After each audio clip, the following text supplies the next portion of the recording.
Alright, today we're reviewing the BenchWheel.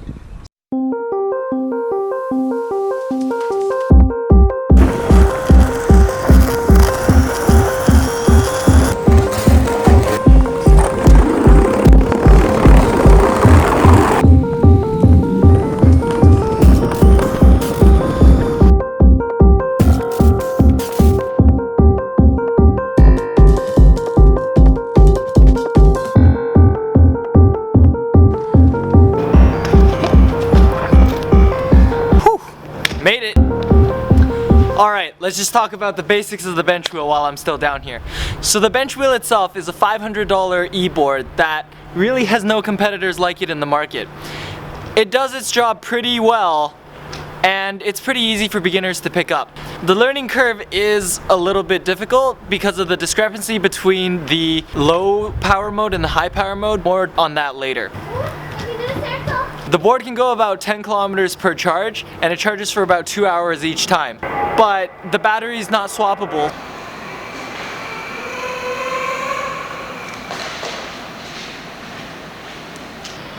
So, the BenchWheel's controller is probably the nicest controller you can get on the market right now. The actual controller has a few LEDs here. The top two show you which gear you're in, the high gear or the low gear. As I mentioned earlier, the default mode that it comes in, so this low speed mode right here that the first light shows, is extremely slow.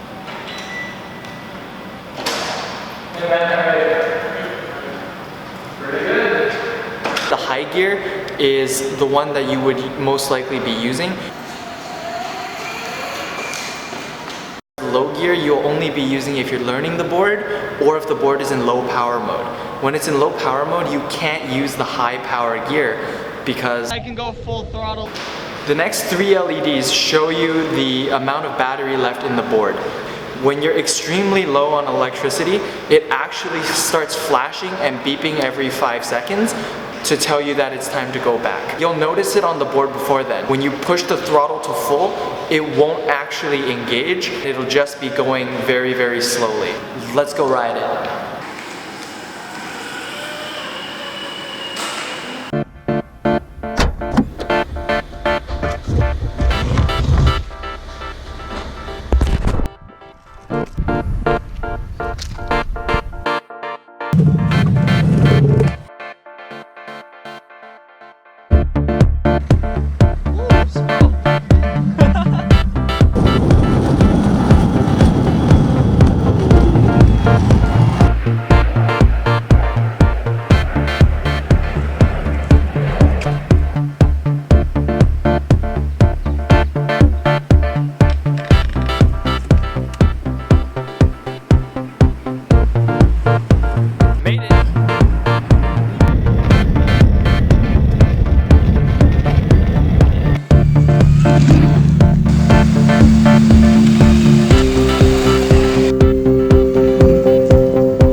So I figured out the trick to riding this board.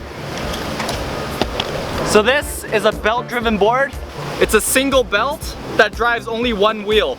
This is the only wheel that moves, wheel that brakes, turn, accelerate. Make sure that your foot, there's always weight on this one wheel. All right. Woo. Yo, pivoting is hard. It's okay, I'll teach you how to pivot. Now if you push on the back, on the tail right here, and then you just pivot. Don't do that while you're moving though.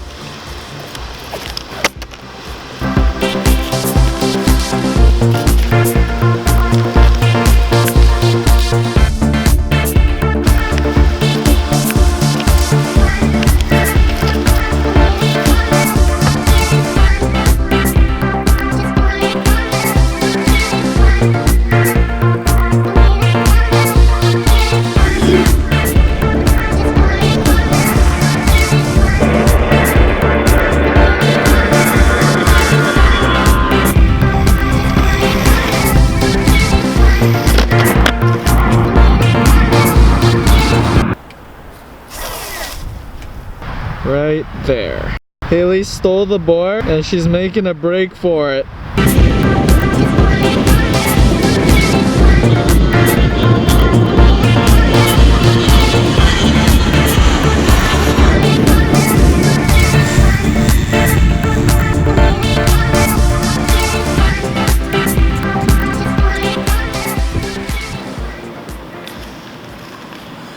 So, what do I think of the bench board after a day?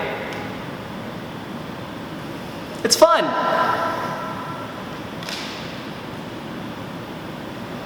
It gets the job done.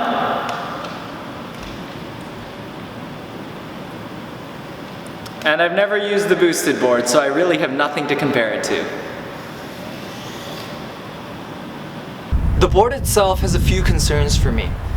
Although the manufacturer says that it is waterproof, I'm still scared to bring an electronic with batteries at the bottom so close to the ground.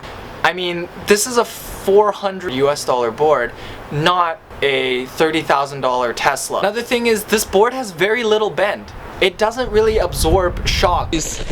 Okay, alright. Easy does it. Oh. It just vibrates your foot. It gives a numb feeling.